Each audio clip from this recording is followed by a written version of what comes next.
4, 3, 2, 1. Oh my days! What's up, man? We're back. We're back again. Island Project, baby! We ain't stopping. We ain't never stopping, We boys. ain't going nowhere. Mad guest today. Bit of a legend. Oh, yes. Bit of a legend. This is for the Apollon fans. This is for every fan, man. This is for every fan. Football, fan. all round. We're going to get some inside information on the one and only. Perry, introduce yourself. Pericles, Moustakas. Yes. Moustakas as well. That's the one. Yeah, thanks for having me, guys. Appreciate it. Pleasure, Thanks for coming man. by, man. Thanks for being here. On a level. We're excited. I'm excited too. I'm excited. So you're popping your cherry on your first ever podcast, right? Yeah, man. Like in Cyprus as well, it's my first opportunity to express myself in English. You know, it's easier to express yourself in another language, let's just say that. So I'm looking forward to it. No doubt, man. And like same for us. Like we wanted to do an English podcast in Cyprus. We can express ourselves a little bit better. We're trying to approach anyone that can, and the audience that we're trying to get to as well. So again, thank you so much for being on the show. And yeah, we're just gonna start off just chill, nice conversation. We want to hear a lot about like your insight on football in general. And my first question would be like, what is the main thing that drives someone in football? I know it's a big question, and I want to hear that drive. Like, what was the main thing that went in your brain? You know, Please tell us it's the fans. you know what it is. I think everyone has a different kind of a moment. Let's just say a moment, and I think you got to be stubborn. I think you got to be ready to be. You got to be. It's like an illness. You got to really understand that this is taking over your life. And if I can remember, so I started playing pretty late. Like I remember back in Australia, people were playing under fives and things like that. And I would have been about 10 years old, and I was at a park. My older brother was training, and I was just kicking the ball about, running around. And my dad's like, "Oh, that's not how you do it." I was like, "Hang on a sec." He kicked the ball as high as he can. He goes, "Control it." So I've gone to step on it, and I didn't find it the right way, and so on. And then he goes, "No, look, not like that." I can tell you that's when I realised I wanted to be a footballer. From that moment. That's all it took. How old were you at this point? I was about 10. 10 years old. What I realised, which came later, I realised that because my dad said to me, "That's not how you do it," I wanted to prove him wrong.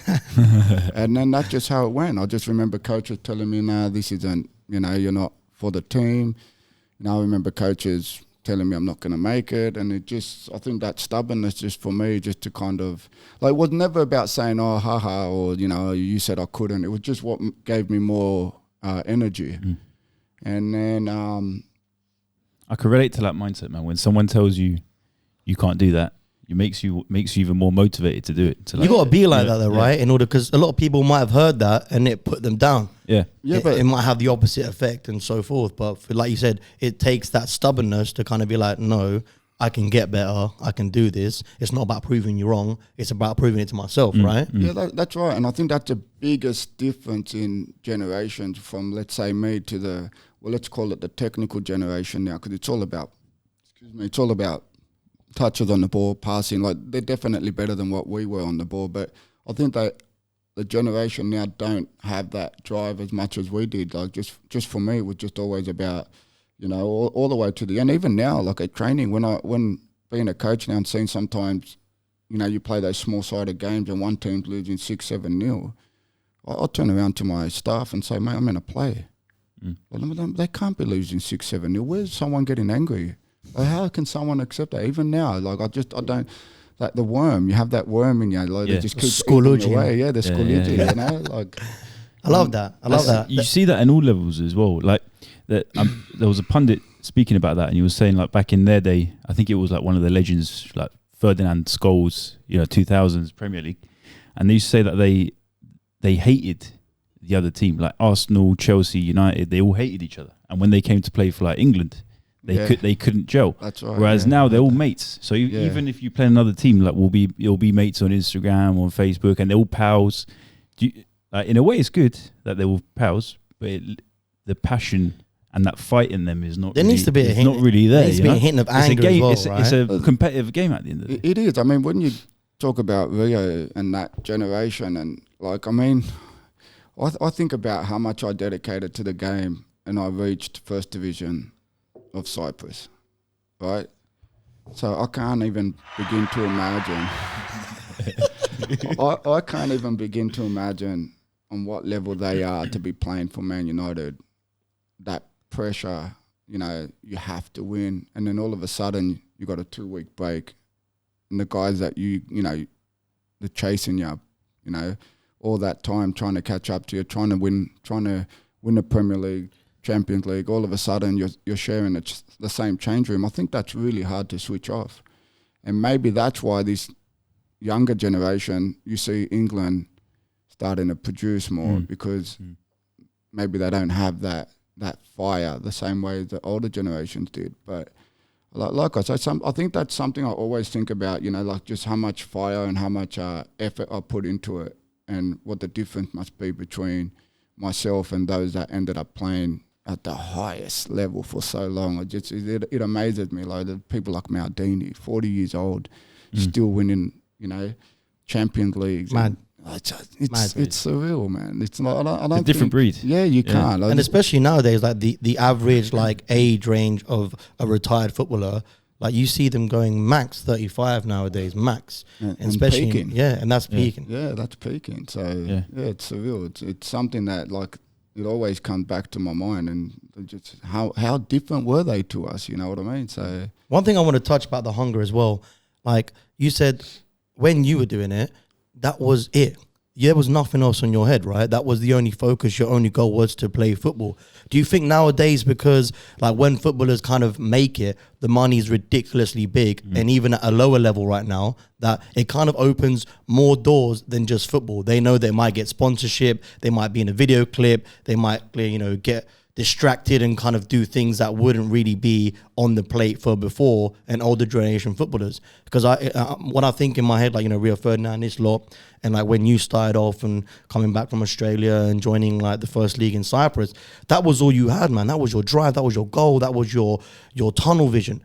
Nowadays, you see like Pogba going into like video clips and rapping, doing TikToks and dances doing this and that, and he's not turning up on the Sunday, getting more money than that. I'm doing shit training because maybe that it opens more doors now, whereas before it was just football. It was just football. Like, I mean, you know, I grew up in Australia, right? So for me, probably all my life it was like I want to be a footballer, but it wasn't until about 14 years old where it just went one way. So like I was playing rugby, I was playing basketball, I was playing cricket. Like we just have that, and I think that's something that you see also with the Americans and Australians. Like it's why we're better all round at all round sports. You seem to build an athlete first, and then you go on your way. Your path. You choose your path. But I think that's another thing. Like social media is a big thing, right? Like you talk about a Pogba or something, and you know he could be 18 years old and he scores a worldie, and by the time the game's over, it's been retweeted a million times. Like they're overnight superstars now. Where before, you know, I used to have to wait every Monday night to watch the Premier League highlights. So it wasn't like, Man United won, or how was the game? Like, there's no checking up. So you can find the highlight a minute after it's been scored. You know. So I think it's so hard to be a footballer these days. It's so hard to try to maintain a normal life and not that superstar life. But you talk about the money, right? And there was a interesting thing I shared on Instagram a couple of days that I think it was 2019. So-called professional footballers, there were 45% of the players that were professional footballers that were making less than €850 a month. There isn't all that money that everyone talks about. Like it's a struggle. It's a struggle. Like you could be playing in Romania First Division, good league, and you could be on €800 a month. Like in a tough country, yeah. Like, you know, so it's everyone's like, I'm gonna be football, I'm gonna make millions of dollars. It's not that. Yeah. It's not that at all. And behind every, you know, Ronaldo, there's millions of players that never made it, or if they did, they're in a, you know, Romanian type league. They're not making that money. That's right. And behind, you know, I know we said Ronaldo, but like let's think about it. Even in my team, for every one player I have, there's 100 waiting to take that place. Yeah, 100 waiting. It must be like one of the most competitive sports to get into, right? I mean, right now, I think the chances of being a footballer in one of the best teams, I'm talking top 10 Premier League, La Liga, you know, and what are the chances? Like, it's like being a Hollywood movie star, right? 'Cause every kid on the planet plays it. Yeah, but that's it. Like they say like it's less than 1% of all the footballers, the current footballers. Like in Australia, we have the number one sport at youth level is Australia, right? And I think the registrations are something like over 1 million, right? And there is 200 professional contracts available in Australia. That's it. Yeah, in A League. There's Jesus. no professional league under A League. So like, What about the second division? second division semi-pro. It's good money though. That's good like money in second Melbourne, pro. Hellas. Melbourne, South Melbourne, South like Melbourne, yeah. Ange Postecoglou's old team, yeah. So like, I'm busting out the knowledge. Someone's done his homework. Where'd that No, come but from? my brother-in-law's Greek Australian from Melbourne, so he talks to me about We'll let playing you- football. There's all those things. Like do your maths. What's less than 1% of footballers that are going to be? And then let's get away from Australia. You look at like Bayern Munich and all these guys. Like they have kids there for 15 years. They get all the way to the under 23s and they disappear.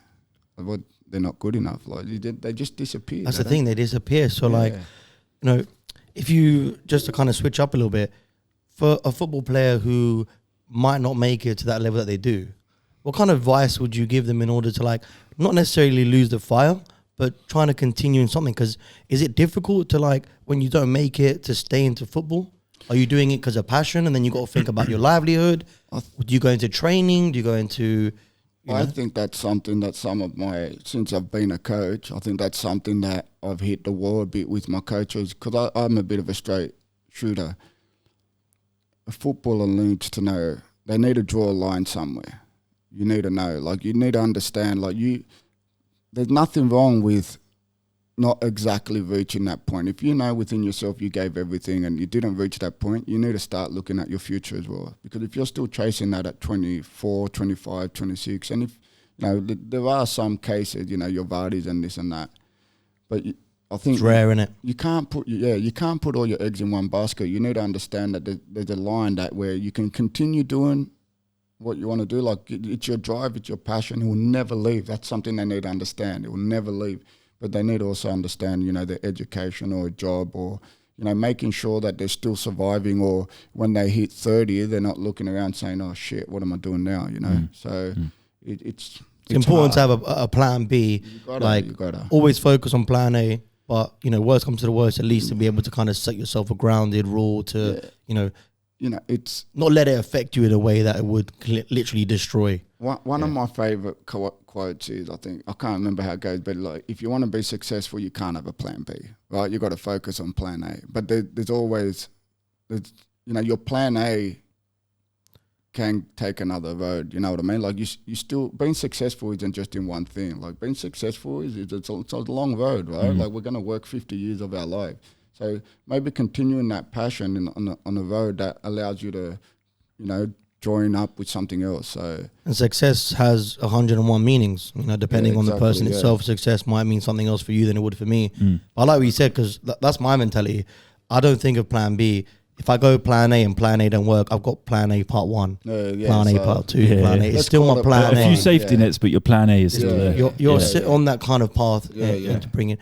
And now you said, so the transition from football player to now head coach, was that something that was always in the back of your head? Did you think, like, when I've stopped playing, I still want to be involved and go into the coaching side of it? Did you kind of stumble upon it?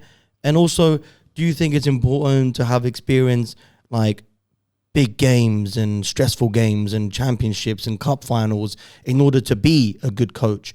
And relate to the players in those moments. Yeah, I think I don't think just because you played the game, it means you're going to be a good coach, right? I think the hardest thing about not playing the game is having the mud, like the eye, just to be able to kind of understand situations or understand a player in a certain situation. For me, I think as I got older, when I was playing, I always had this thing that I like to help the younger players. I always tried to, motivate my players.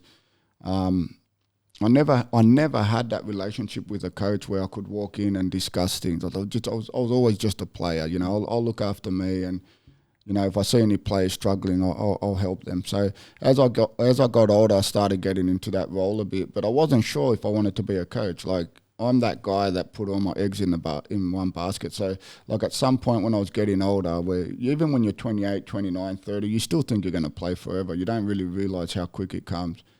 But so why were you not like too close with your coaches? Do you think that is because back in the day coaches were a bit more strict? Was there like a fine line between like manager and player and coach, and it's like the headmaster and then you're the student? Or, you know, personally, like when I see like big league teams and I see people like players scoring and they go hug Areola and Pepe and this and that, and you see that connection, you must think like, wow. Like your cool uncle. Yeah, you know? like they've got that cool someone uncle that you need to have that really good understanding of each other, but also the conformity and then the ladder that you're on. Yeah, I think, look, I thought it was just, to be honest, for a long time, I thought it was just, that's just how all the players were. Like, you know, you rock up, you're professional, you go home. I didn't think it was forbidden to have that relationship with the coach. And, you know, I was a kind of player that I needed a coach to kind of have his arm around my shoulder. I needed a bit of push. I needed a bit of confidence and this and that. But I don't know. I just felt like it was wrong. I felt like if the players saw me going in there, oh, look at this guy, you know, it was more that kind of thing. But I also had this mentality that, like, you know, I'm not going to play because of who my father is or just because I have a relationship with the coach. I really wanted my training to be the reason why I was playing. And that's just how it went. And, you know, like being a coach now, though, I see how important. I try to talk to every single one of my players. Like, it's important. I know, like, you know, if their parents have divorced, if they're married, where they come from, their education, and these kind of things. And, like, you know, it's important to have a general understanding of every individual player that you have. Is that in order to be able to understand them a bit better, to know how to work with them, how to press individual buttons that would, you know, respond to the individual person, because it is based on character, right? Personalized relationship with each player. But learning someone, you know how to lift them and that. But I think the most important thing about learning about your players is when he walks through that door, it's like you're a father 25 times over. Like when he walks through that door and you see his body language, you know there's something up. So it's about how you can approach it, understanding how to be able to approach it. And there's nothing wrong. Like when I was a player, I think what scared me the most was missing a training session. If I miss a training session, I'm not playing on the weekend. So when I see one of my players in those situations, I'm like, hey, come here, go home, put your feet up, play PlayStation, go out, meet a girl, come in again tomorrow. If you need another day off, come the day after, no problem. And I think that's really important to have. Do you think the psychology is a lot more important sometimes than the skill and the talent that the players have? Like, I think it's the most important. And I think when we do our badges, there's not enough. Well, in Cyprus anyway, I can't talk about other federations and that, but I don't think we emphasise enough the mental side of the game. Look, I think I can honestly say here, at the age of 38, the mental side of the game beat me. It beat me. But there's a big but to that, right? Like, I left at 29 years of age. I was the captain of Salamina, and I had just been in the last 2 call-ups for the national team, and I left. I was 6 months unpaid. So people see someone on TV for 90 minutes and they think, oh, he's got the best job in the world. It's not easy, mate. Like, you know, being a professional footballer was about, all right, tomorrow I've got training at 10 o'clock in the morning. So I've got to sleep earlier, I've got to wake up earlier, I've got to eat my breakfast at the right time, travel, train, come back, kids, prepare yourself, eat right again. It's a 24/7 thing, and it's always constant on your mind. And, you know, at one point when you're giving everything and your wallet's empty, you know, you get to a point where you're like, how much more can you give? Yeah, how much? Yeah. Like, you know, like I can't go to training anymore. Like, boss, I got no money for petrol.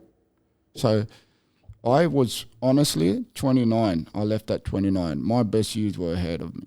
I found my feet. You know, I was at a good place, and I just couldn't do that anymore. I lost a lot of money. I lost a lot of money through football, and you got mortgages, you got your car, you got your kids. It's a hard thing to do, and I think if I was paid, and it wasn't necessarily that I was making a lot of money, but I was making enough money to be comfortable, and I wasn't comfortable. and just keep going through that all the time. Is, you know, like when are we getting paid? It's draining, man, isn't it? It stops you from motivation.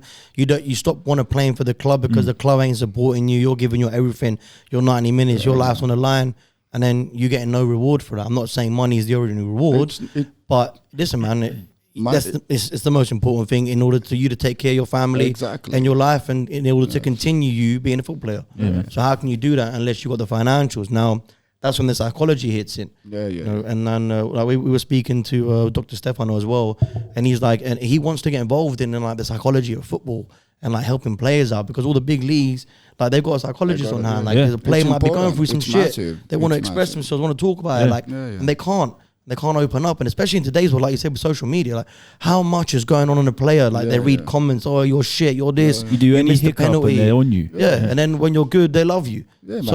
As a young mind as well, because a lot of footballers now, they're getting into it younger, and they're getting more exposure at a younger age than it was before, I would say.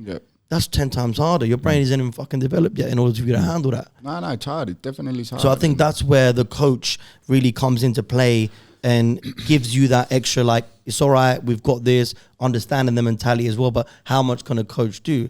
And talking about coaches, I do want to mention Bernd Stange. Is that the way to say it? Stange. Yeah, Bernd Stange. Yeah. Talk to us a little bit about the relationship you had with him, because that was, if I'm not mistaken, that was before you entered First Division, right? No, actually, so how far I'll start with how I came to Cyprus, right? So I'm literally that story that knocked on the door and asked for a trial. Okay. And that trial was with Anorthosis. Oh, I didn't know that. So I came here, so I knocked on the door and they laughed at me. and I understand that. I support Anorthosis. They shouldn't have done that. What year was that? 2004. 2004. So Anorthosis' financials were a bit shit at that point. So that's where I'm getting at. So I rocked up and I said, just give me one day. And Gaspaya pulled me aside. Jossie says, who are you? Who are you? I just jumped off a plane. I'm from Australia. He goes, come again tomorrow. And how old are you in 2004? I was 20, 21. Mm-hmm. So I've jumped on the plane. I came, did one training session. One training session became a week. And then that's when the issue came. That was when they were a lot of shit with money. And then the dark days. Yeah, so kind of... trying to get into an authority, being really happy. Like Gaspaya, I love him, man. Ledge. I love him. I think if I had a coach like that, I would have gone. I've got his signed shirt at home. Yeah, he was like a hero for me as a kid. Yeah. There was a training session where he's gone to shoot and I've jumped in and he's done a flip, like that 50-50, done a flip. I thought he's going to kill me. And he's got up, he's jumped on his feet. I'm like, I'm dead. He goes, Micre, bravo. And he gave me his hand. And I think I was 6 foot. By the time I got up, I was 7 foot. Just got a hench. Yeah. And that didn't work out. And then to cut a long story short, there were managers there, coaches, and they would invited me to go and sign at clubs and things like that. And it got a little bit out of hand. And then I was sitting on the beach at Limassol one day. I called my dad. I was like, look, I'm just going to have a holiday. Didn't work out, no problem. I'll be back in a year. I'm just going to have a good time. And then my phone rang. A Bodlon, come and sign. And I think within... Did you already have contact with them, or did you speak to anyone in Bodlon? You know what? My uncle was a captain. My uncle, a family friend, was a captain. I didn't know him too well, but my dad used to get him to come and watch us play when I was in Australia. He was a captain. Andronikos, his name was Nicolau, maybe. He was the captain of AL in the 70s. So he bought me for AL, and it was ugly. AL was terrible then. I went for a trial and walked out of the trial. There were 60 people. It was ugly, honestly. I walked out of the trial. Nothing's changed. And then, so then I think they heard about an Australian guy being here, and they made a phone call back to my last club that I was in Australia, and the feedback was he's one of the best youth players going around. So they signed me off that. And within 12 hours from that phone call, I was catching a plane to Germany to do pre-season with Apollon. And then that's just how it happened. And then... So you obviously knew about all the teams in Cyprus beforehand, right? To be honest, I only knew about a handful. Yeah. And I think Apollon was my team because when I came in for holidays in '98, I went and watched the European League. I think it was against Panionios. And I was like, fuck, The game was there, and I was just staring at the crowd like, I need this. It's a show by itself, isn't it? Yeah, Cypriot Fans, beautiful, man. man. It's fucking It amazing. just, you see that, like, It's passion. yeah, just Love it. jumping, and you know, I was like, oh, this You're is you're what I you're need. very very unified. Yeah. You do feel like one big giant when Family. you're in that crowd. Like Yeah, personally, yeah. like and go on. I can't. Yeah. We'll get into the fan. We'll get into the fan stuff later on. I'm getting too excited, Perry. I'm sorry. So what happened? I'd signed at a Bodlon, and I didn't know how this whole army thing went, and I was a bit scared to be honest. I was like, what happens if I want to leave and I can't? So I enrolled in the army, and it was the year Bodlon was last in December, if you guys remember. I enrolled, and then out of nowhere, That was 2004-5. there was a Serbian coach or something. No, so it year. started off with a Greek coach, Papadopoulos, and then You go. And it was John Paul that was the president, I think, at the time. Freddie. Freddie. Yeah, Mr. Freddie. Freddie. Yeah. Oh, maybe he wasn't. He maybe came. He came in after. 2005. Oh no, he came in. Maybe he joined with Savidis in January and bought Stanger because Stanger was at Iraq, the national team as well. By the way, Paul Jean Paul says hello. Oh, I said to him, yo, I'm getting Perry on the show. He's like, oh, it's my boy. Tell him hello mate, from Paul. I love him. He's one of the main reasons I ended up staying. Like, Nice. What? because it was hard. Big It was up hard. PJP. You got PJP, man. Love you, bro. So what Nice. happened was I rocked up in February after doing those first 25 days in the army, whatever it was, and I rocked up and I wasn't allowed to train with the first team. The Stanger said, mate, you're not part of this squad. Get out of here. Fucking hell. Just like that. Just Ruthless. like that. Yeah. Well, he was doing his job. No one told him about me. No one cared about me. That's the truth. And, I came out of nowhere, didn't play a game. And young Vudagis became the coach for a bit. Before that, right? Yeah, actually, yeah, he was there. So I sat on the bench first with him, and then Stange came, and then he didn't let me train. And then I rang my dad. I said, look, I'm coming home. I'm just going to finish my army. I'm coming home. And I said, since I'm here, I'm just going to train with the 21s, play with the 21s. Make the most of it. Yeah, make the most of it, come home. And Get some game time as well. Yeah, but Stanger's help, assistant coach, Harold, was always watching the 21s. And he turned around and said to Stanger, I think we got a player there that you should look at. And I'll never forget, he pulled me aside. He goes, I got blah, blah, blah. He started naming names. And he goes, but my assistant says I should insist with you. I'm like, well, he goes, come to training. All right, no problem, went to training. He organised a friendly the next day, and I didn't sleep a wink in the army. Like, just nothing.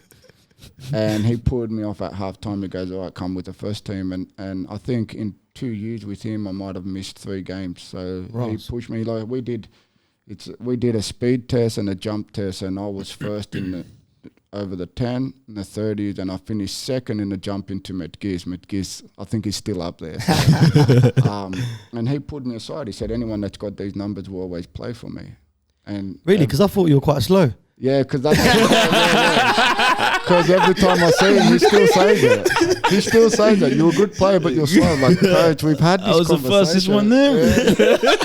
And then that's how it went, man. And then just like I went from, being ready to go home. But then pre-season came, and pre-season in Cyprus then was a lot different to everything we know. We're doing 3 sessions a day. You going Bladres? Like, I remember they used to go Bladres back then. didn't they? Bladres was and then to cutthroat, wasn't Germany. Mate, it was 3 training sessions a day. Like, you were sleeping 4 times a day. After 5 days, you thought you were there for 6 months. And it's like was hard. 35 degrees, man. Yeah, Humidity and But shit. then you go to Germany and it's the same thing. You're in a village where there's just one field and there's no coffee, nothing. Like, you're just isolated. In the and sticks. yeah, and I wanted to leave. And it was John. I spoke with Freddie and I said, look, I don't think, I didn't know at that point.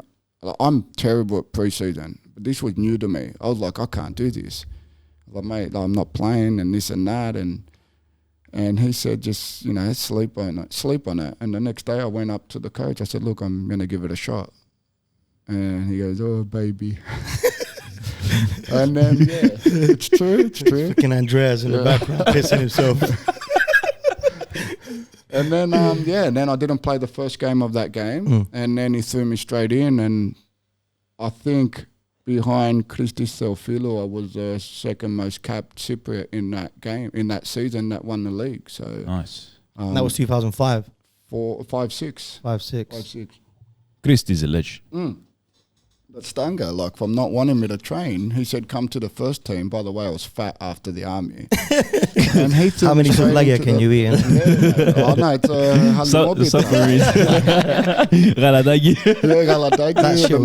mango juice. Can't go. I love that shit. Yeah, and he just threw me. He threw me straight into the 11. First game I played was against APEA. Coming in with a skin bear. Yeah, that's right.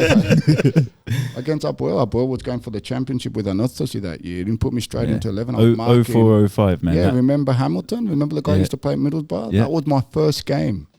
First game I got MVP against him, and then I just played every game with him after that. Talk about like MVP. That's a big thing, and especially coming into it, like after all the shit that you went through to get to this stage, that must have been like a little. All right, I'm on the right path. This is where I need to be. Right? Did that give you that extra boost? Was it like a bit of a dream? Like you couldn't really, you couldn't register it that it was happening. This is exactly it. When I have this conversation with most people, they don't seem to understand it. While I was playing, I was out. I was zoned out, full concentration. There was no disturbing me, right? When the next day came, I felt like when we talk about that game, I felt like I was sitting with you guys watching that game. So when fans used to stop me like, what a game yesterday and this and that, I was like, man, are they talking about me? Like, I couldn't get that. I couldn't understand that, the difference, because I was a fan, man. Like, I was like, man, like walking out, I remember walking into the stadiums and hearing them sing. I remember I used to smile. Like the first friendly game we played when we came to Limassol, I nearly pissed my pants. That's how happy I was. I was like, oh my God, this is happening. And I was just goosebumps, and like, it was just, that's how it was. And I remember I used to just pulling your socks up under studio and hearing the drums and hearing them singing and this and that. I was like, man, like, am I really going to be that guy? That's how it was for like all the way through. And I think the hardest thing about leaving a Bodlon was you really had to try find extra motivation. And I didn't lack motivation, but you did need that extra motivation. So like I've always said about a Bodlon as well, like it's not APEA. It's not APEA. Like you can't get a big name and they come in and play. At a Bodlon, you need to really understand that player that comes, he needs to understand what that jersey means. And do you think the fans make? Because I mean, we as fans of any team, especially in Cyprus, are very passionate. We feel like when we're singing, when we're there, we make a difference. But do we actually make a difference to the players, or do some players feel it? Other players don't really give a shit. They're numb to it. They're just zoned in their game. Like we do, we like feel the it. last 10 minutes when you're singing your heart out to get that second goal to get. We the believe win. the louder we sing, the better you play. Yeah, that's what we think. It definitely helps. It definitely helps. That's good to know. Yeah, it does. Thanks. And cut. But you zone out, you do. Like I can sit here and say, like I can remember some games like the 2-2 with APEA, the year we won in Rasibi. Like I remember. I can't remember hearing the crowd, but I remember not being able to hear my teammate. So it's really weird. So that's how zoned out you are. Like it's like someone saying to me, like, cover. I'm like, what? The coach is, hey. I was like, what you saying? But I can't remember even a club. really like the singing and all that. I just remember loud noises. But you know, like, is it scary or motivating? It's like if you go to an away game and you're playing APEA, I love it. And Zerasibi, you got 20,000 APEA listers screaming at you. It must motivate you even more, yeah? My Gives you best that fight. game for Rasibi against APEA. I used to love those games against APEA. Even when I played in smaller games, when we at Doxa and we lost 3-1 to APEA, I was MVP. It was just something about, I don't know, just playing against the best. It was the best, and it's Again, it's proving yourself, isn't it? It is. Is it proving yourself, or is it just switching off, man? It's just switching off and understanding, right, this is your job. This is it, man. Like fuck you. You want to see what you can do? This is it. And that year, the Doxa APEA, that was the best team I've ever played against. And I remember after 2 minutes, it was the first time in my life that's when I started getting at a different age where you started understanding the game a little bit more. Like I remember up until a certain point, it was kind of blurry. Like it was like, you know, like, oh man, why can't I see what everyone else sees? But then as you get older, you get the vision. Yeah, you start to get a bit of vision. You see what's coming. You can see the next plays happening. You start understanding like you read the game better. Yeah, you read the game. And I remember sitting after like 3 minutes of that game and seeing Boaventura coming in, Pinto, such as this, that, and I remember stopping and went, wow. Wow. I remember, wow. And it's kind of sunk in, huh? Yeah, I nearly stuffed up because my player left. But and that point onward, because the next tackle, what was the Brazilian name? Oh my God, the Brazilian, the short guy for APEA, Almira, something like that. Yeah. Almira.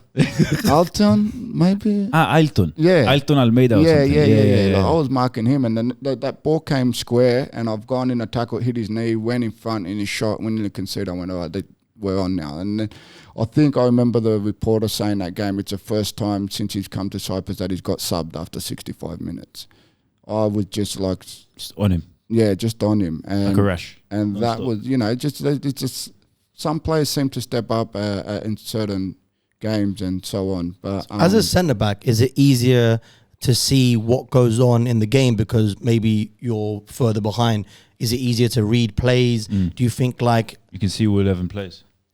I think it's I've always important. wondered that. No, it's important for a defender to understand movements, like understanding what a 10 does or what a striker does, because it's really important. Like you played, like it's weird. People say who's the strongest, the hardest opponent you've ever played with, and there was this Romanian guy that used to play for Addis, and I forget his name again. I'm not good with names, but he went to AL after. Anyway, he was one of the hardest guys I ever marked because he would never, because the strikers make a mistake. You're a striker, go play striker, where are you going? He'll come and stand next to me.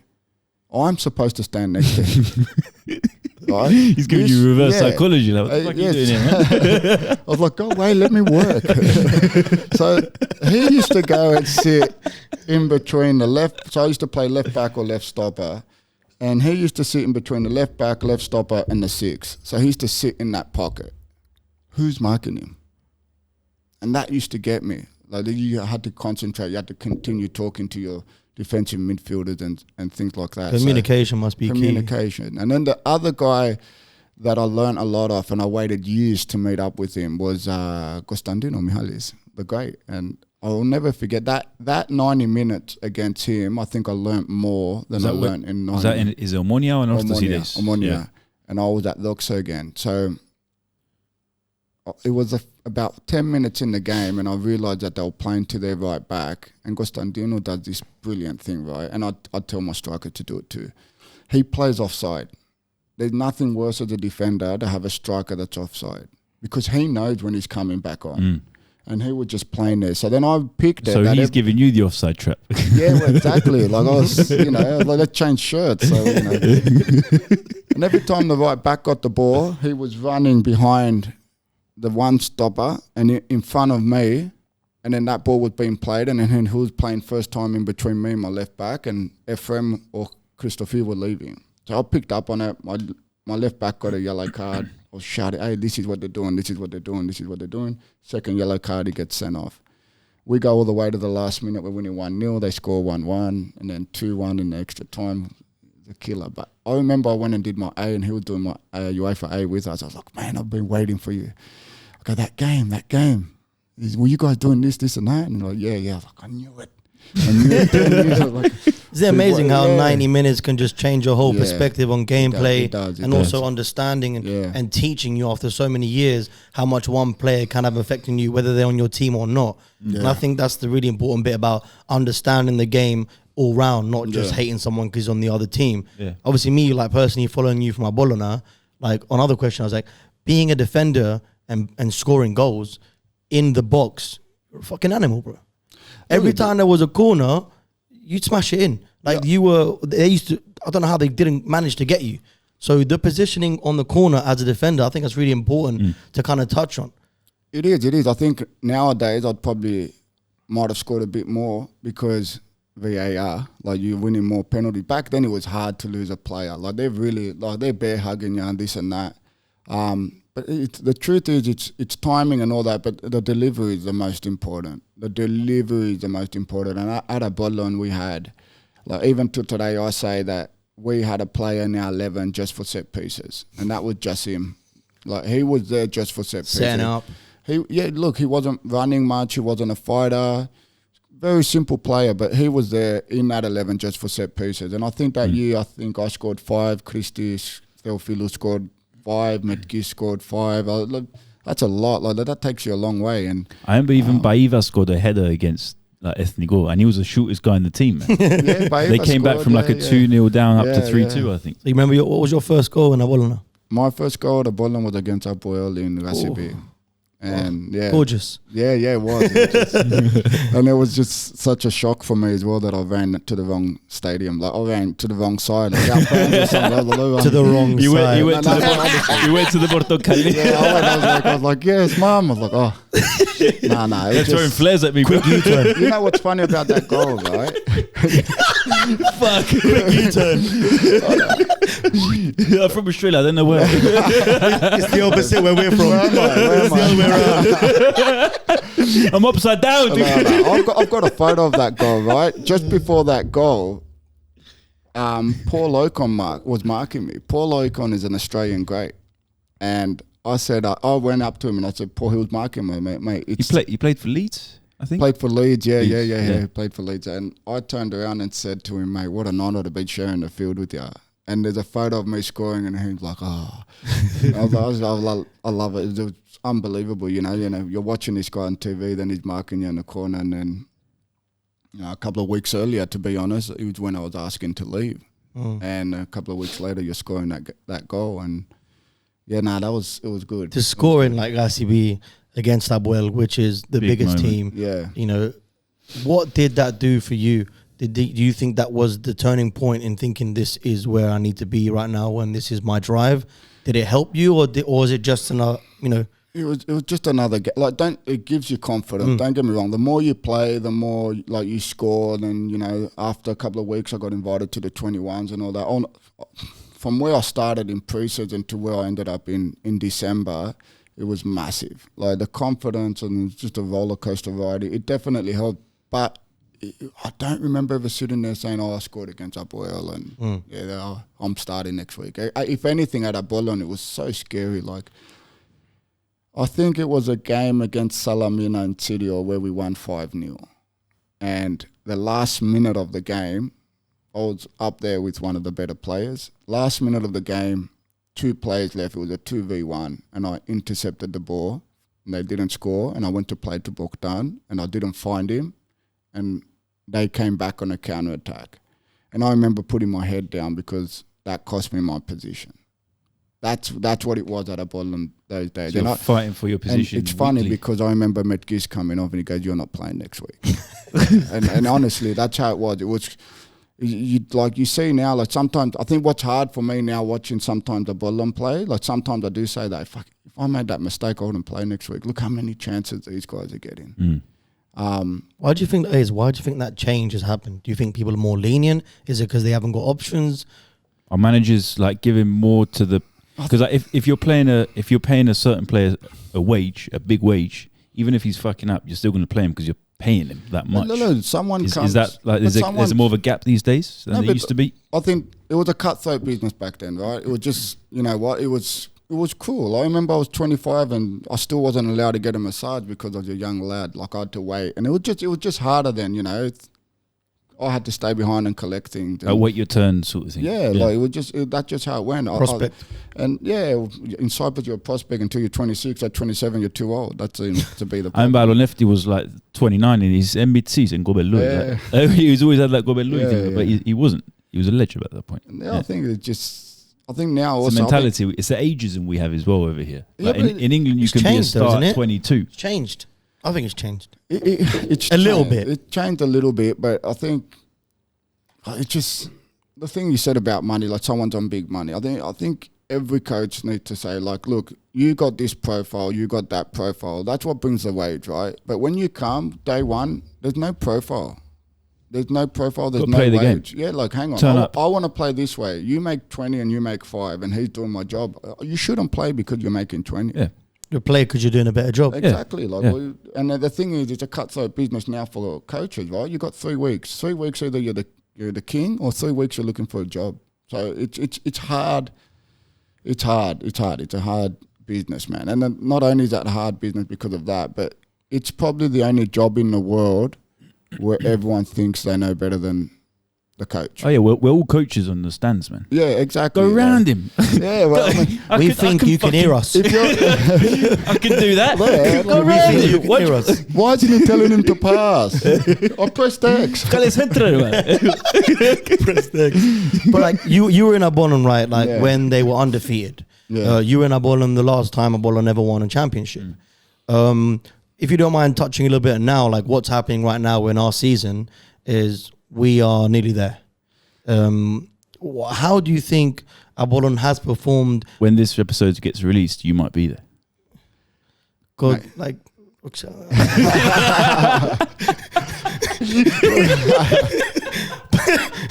Raz, if this ain't airing, bro. But like, how do you compare the mentality when you won it with now what's going on in the team? Like, you know, being first and not having won 10 games in a row. Like, what does that do on a player? How do you think they're performing? I would, if you don't mind, touching a little bit on Abolon right now, and from your expertise, from being there, from like you said, what you said, and it's stuck in my head. In Abolon, you're playing for the shirt. You need to understand why you're there and where you're performing, because maybe you didn't have the facilities that Al Boyle would have at such a much larger scale. Yeah. So, what do you think is going on? I think when we won the league, I think there Thanks for that, by the way. Yeah, we won the league. There was less expectations, right?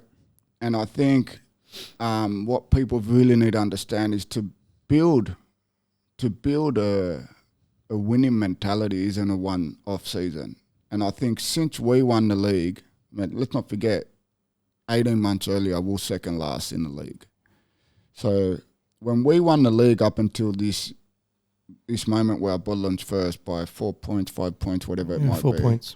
It's taken them 16 years of winning cups, of finishing second, of playing Europa League, of doing what they've done. It's taken them this long to build that winning mentality. And I think A lot of cups in the last 10 years. they've had been, since I've been here, when I watch this Abolon team play, it's not satisfying. I think it's one of the least satisfying Abolon teams I've seen. In regards of performance? Yes. And like passion, like heart, the passion that they put into the game, or they have that and they don't have the. You see the family vibe there, right? You see that they work together. You see that it just like the support, like it just, you don't see a lot of hands in the air when someone makes a mistake. There's belief there. I mean, they've drawn a lot of games in the last minutes. They've come from behind so many times. I mean, even the last game against Abuel, they weren't good, yeah. Like they have that first shot on target and we score, they're up 1-0. And I think maybe that's what was missing since we won the last championship, because that vibe was something else. Like that was one of the best vibes, family vibes in that change room. I remember losing many games. I never remember feeling that it's 1-0 down, oh, we're going to lose. I never You had that belief. Yeah, it was just, oh, let's go. Like even we won a few games in that year, or drew a few of those games. I think Salamina was one, Badalimni was one, Akna was another one. Anothosi were a man down and we scored in the 94th minute. Like we just had that, and I feel like that's what they got now.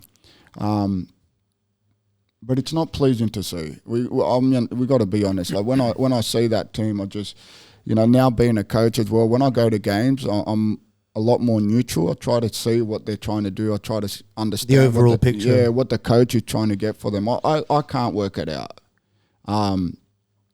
I can't work it out. Like they started like a powerhouse though. They were a fucking unstoppable train. Yeah, but and then something happened, and it caused this elongated effect of just not performing. Do you think that might be down to the coach? Do you think that might be down to like starting so good and then just on a slope?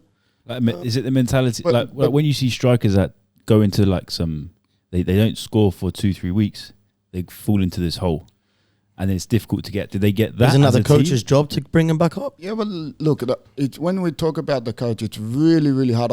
I try not to mention anything, because when you're there every day, seeing the training session, talking to the players, seeing the players, it's a lot different to sit here and say, oh, it's a coach's fault. Like really don't. I don't. It's easy for people to point fingers. Yeah, like I don't even know what his first name is. I can't sit here and judge like what he does. You know, I felt like at the beginning of the year I was saying that Bolton's not even going to get in the 6. Like if you remember those performances in pre-season and the Europa League and that, it was pretty ugly, and I felt that it continued the same way, but somewhere the belief came. Like it wasn't pretty, but we're winning. Wasn't pretty, we're winning. And I think also this year we didn't have a team that really dominated. Like, I mean... But no one really dominated this year. Man. There was no consistent team this year. Yeah, if there was a consistent team... We wouldn't be where we are right now. All other 5 teams in the top 6, if they were consistent, they would have won that league easy. Like the 10 games, because we talk about Abolom and we talk like... I've been here 17 years. I came in 2004. Abolom's never gone 10 games. Even when we were last, we didn't go 10 games without a win. That's a long. So that is huge. That's huge. That's yeah. like so, 2.5 months. But you know, we sit here, and the reason we can say they're first is because of the history of the last 16 years. Because there were some teams of Abolon that should have won the league. Yeah. Oh yeah. They should have. Those like 2015, 2016 teams. It was another brick. It was another step, and and this is where it gets them. And then winning the league this year is massive for Abolon. It's massive for Abolon because when you look at next year, I'm not saying Abolon's not going to improve, but all the other big clubs, they're coming, right? Like we had Ammonia and AL out of the top 6, right? And there's teams coming up. Apparently, they're going to have a big budget. It's not going to be easy. Ari's coming up. AX coming up. Bafo's even But that's doing what bits. I like about this year, that I'm seeing so much more... everyone's dangerous. Yeah, we're seeing so much how can I explain it? It's just more exciting. Yeah. Because there's teams that you'd play before and you think that's an easy win. Or it's Bafo, or it's Akhna, or it's this. You know, you got Addis coming from 2nd division to 1st and now being 3rd in the league. That's unheard of. You've got players who are coming and giving everything, and it's creating that excitement. It's no longer those top 3-4 teams. It's everyone's in for it. And now the fact that this year the top 2 go for Champions League, that's even a bigger battle. That's Tyson level. I remember as a kid, we'd look at the fixtures and we'd look at all the big games. We'd look at Abuelo, Monia, AL. You would see which ones were serious. And that was it. Everyone else was pretty much an easier win. And even when I was I'm sure playing, you guys I was did like, as well. oh, in 3 weeks we got that. Like you're counting the game. You got them in ICB, you got them in Sirio, whereas now you can lose from pretty much anyone. And it's good for the league. We lost 2-0 in Sirio against Bafo, bro. Yeah, but look, Bafo's a strong team right now, man. Good team, right? You like I remember sitting up there in the stands thinking, well, like this team's 6 and we're 1st, and half of that team could have easily been, you know, wearing different colours. It's a good team. Like I really enjoyed watching Buffers, to be honest, and I think I've enjoyed also watching this new coach at Addis. Like I think he's coming with his formation and so on, and big respect to Addy, man. They've done good this year. It's not easy. Like look at Buffers' first time in the top 6. Addis is up there. Like money doesn't buy you success, but I think the hardest thing is to try to bring 20 players in and be competing. Get them to gel as well. If they won last week, they're second, like they're there. So it's massive. And there's names that are popping up. You've seen like players come up and do some miraculous shit. Like for me, like one of the like Aris Delmiro. You know, he's their back. Guy's a beast. And a story about him, he was actually right-footed and he had an injury and he could no longer play with his right leg. And from his stubbornness, he taught himself how to kick with his left. And he became so good. That's mad. He became so good that he's now a left-footed, one of the strongest defenders that we have right now. He's a like good that. Imagine that mentality. In order to like, no, this is my leash. I want to play football. I don't care. You're not going to tell me what to do. And switching your mind to be able to play with your left. Man, if I kick a ball with my left, I'm going to break my knee. You know what I mean? I can relate to that. That's that passion that you need, though, in order to make it where you are right now and continue. Like learning how to write with your left hand if you're from scratch. I would never do that. Exactly. It's crazy. Imagine I actually had to do that though. So when I came to Abolon, the first game I ever played was left back. Like I can't say to the coach I'm not left-footed. By the time I stopped playing, my left foot was better than my right. Yeah. It's like Azpilicueta for Chelsea. He was right, and they put him on the left. I think, didn't they? Yeah. I used to go an hour and a half before every training session. I used to we got this bigger Abolon logo on the old training pitch. I used to just target left foot.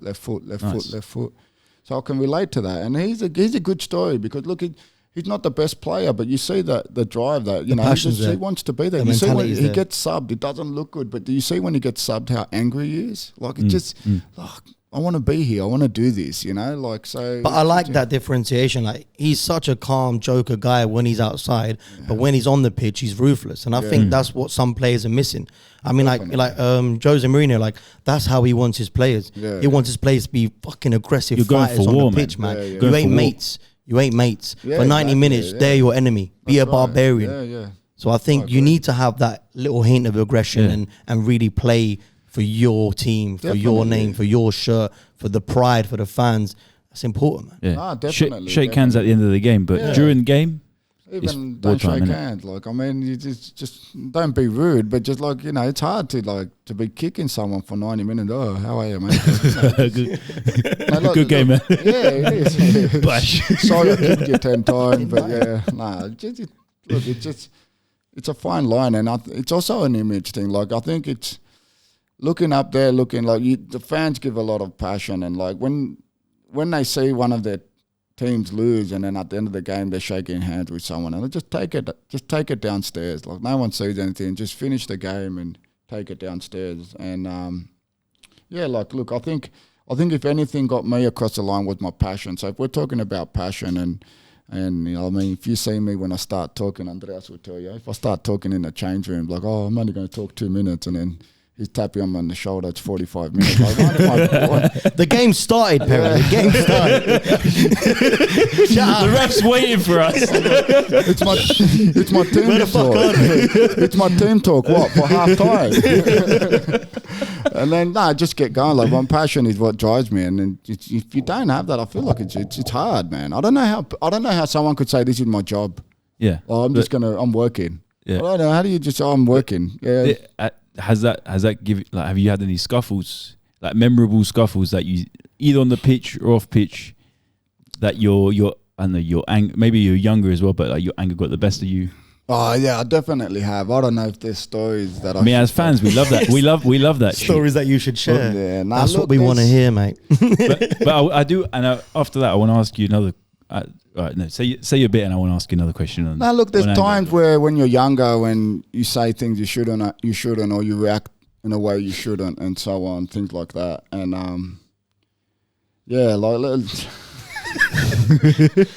good question, Mike. Yeah, there was a coach at a Botland that I had. You have to say names. That I had a scuffle with, and it was one that was hard, and you know, it was like I was out of favour after such a long time playing, and a new coach came.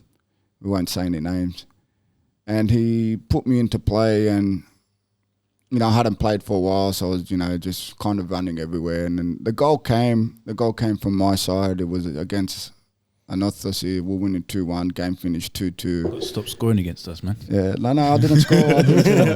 And he just he started abusing me in front of the fans. He actually ran on the field, so I tried to run away from it, and you know, he followed me. And that's unprofessional as fuck, isn't it? Yeah, but look, he's a passionate guy as well. Like, I don't hold anything against him. It's something I wish that didn't happen, but there was a bit of a scuffle after in the change room and things like that. But, you know, as I got older though, right, like as I got older and started playing and I saw players not putting in that bit, like, you know, when you kind of earn your star in football and you feel like you're that leader and you start, you know, demanding more, it is a good feeling. Like, I as a coach even now, like I say to my players, like, giving 100% is a given. It's not something you should be searching for. Like, there are days where you come to training or come to a game and you try to do a 2-meter pass and you could do it 100 times and you won't find it. These things happen in football. But but losing that ball and choosing not to run and choosing not to fight, and that's different. Like, that's a given for me. And I think every player that I've had or got rid of as a coach, I think that's probably been the main reason, because I need to have, well, just give me your best. Like, at the end of every training session, at the end of every game, you got to be able to look yourself in the mirror. And I say that to my players, and I think the vibe and the change room is the most important thing. And I say to them all the time, you've only got 2 people you can be upset with. The first person is yourself. So when you go and you look yourself in the mirror, if you can look yourself back in the mirror and you're not upset, the only other person you can be upset with is me. not any of your teammates, not anything else that happens. So if you look yourself in the mirror and you're saying like, hang on, I'm giving everything, my door's open. Come and say, coach, you've been unfair with me. I think this, I think that. Go for it. But there's only 2 people you can be upset with. How do you move on from that? Like having a scuffle with a teammate or with a coach, like the next day, is it that awkwardness? Do you have to kind of stand up and like, I packed my bags. oh shit. Like, I didn't even shower. I packed my bags. I was like, I remember saying, I'm done. My career at Bullen's over. Like, you can't do that. It's simple. Like, whether he was right or wrong, I shouldn't be doing that. And they called me to go to training the next day, and I went and I left my bag in the car, and we had a chat. And he said, look, I know you're a good guy, and it was one of those things, and this and that. We said a few things. Honest conversation, man. Honest conversation, yeah. And then You got to talk it out, right? yeah, like, to be honest, he did most of the talking. For me, I was, at that moment, I was still upset with him, you know. You got that early 20s stubborn, like, Yeah, you know, a young man trying to take on the world and someone standing in front of you. Like, you don't really see past everything else. Yeah. And I was with the first team straight away. Look, I had a good relationship with everyone there. I'm not a guy that causes problems. I'll just, come in and do my job. I'm the guy that was in the middle. Like, I'm Cypriot and a foreigner, so I kind of sit in between with everyone. I'm the guy that kind of gels the team as a player. So there was a good vibe there. So, yeah, there were a few other things as well that, sometimes the heat of a moment, you say things you shouldn't do, you shouldn't, or you do things you shouldn't. But it's part of the game, I think. It's hard. It's a fine line sometimes. Yeah, Definitely. man. We're coming up to half time. Can I give one more question, or should I save it for the second round? Head up, man. All right. So when you're watching a football game and a player gets a yellow card, you always see. Sometimes you'll see the footballer just shouting and screaming at the ref. Never in my life have I seen a ref reverse a yellow card from someone shouting at the ref. And I just want to understand, like, obviously when you're on the pitch it's a whole different thing, but when I'm watching on TV or I'm watching and I'm like, why is he making it worse? He's going to get a red card the way he's going. Is it in the moment you just you embodies and you just have to go at it? Like, I don't know. Have you ever seen the yellow card? Maybe not good here. I get it, but sometimes it makes. I've seen players get a second yellow just for shouting at the ref. Yeah, and it's like, man, you just ruined the whole fucking game for us. It's a brain explosion, right? Yeah. Like, sometimes when you're playing, like, when you're playing, sometimes the emotions take, like, it's full of emotion, football, right? Like, I don't understand it either. Like, can you put it back in your pocket? Like, no, he's not. Oh, sorry. Oh, yeah, you're right. Mate. My mistake. Yeah, but look, I'll tell you what, though, right? I hate it. If my players do it, I take them off. You take them off for that? He's here. Do not talk back to the referee. Do not argue. Even if it's wrong decision. He blew his whistle. He's not going to change his... You're like that because you play rugby.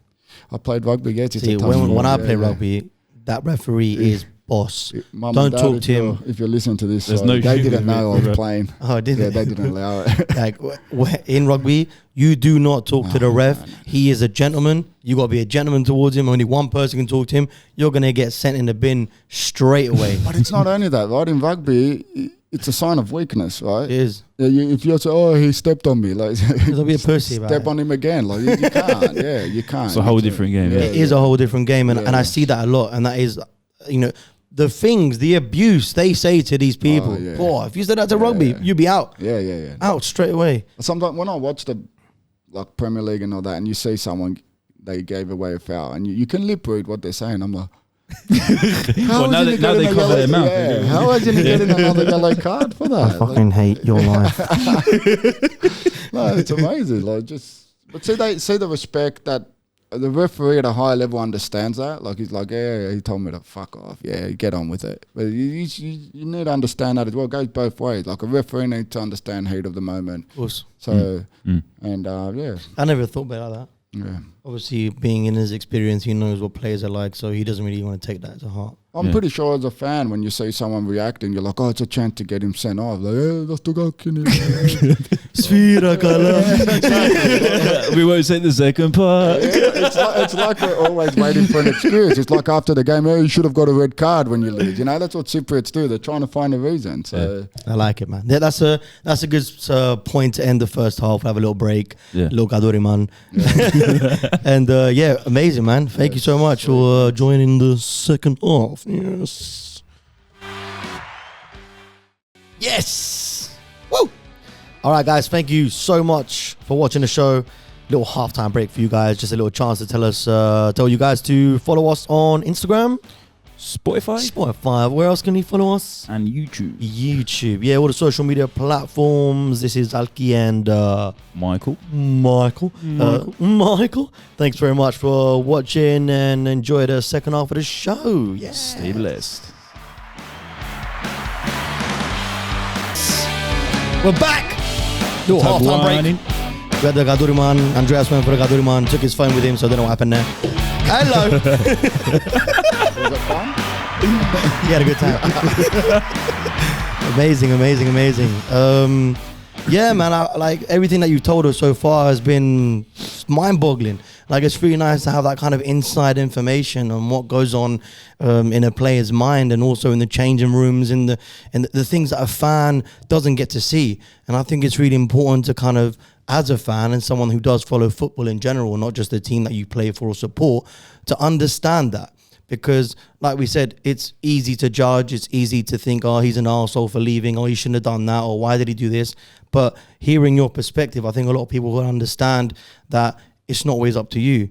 And the same way a career can be made is the same way a career can be ended. It's a fine line. It is a fine line. Do you mind if you talk a little bit about like why and how you left? Look, I think Apollon? I think now it's a subject that's not spoken about. Like, you know, this is how football is. You're forgotten quite quick. But while I was playing, there was always the question of, like, how the hell did this guy go from there to there, you know? And I think for me,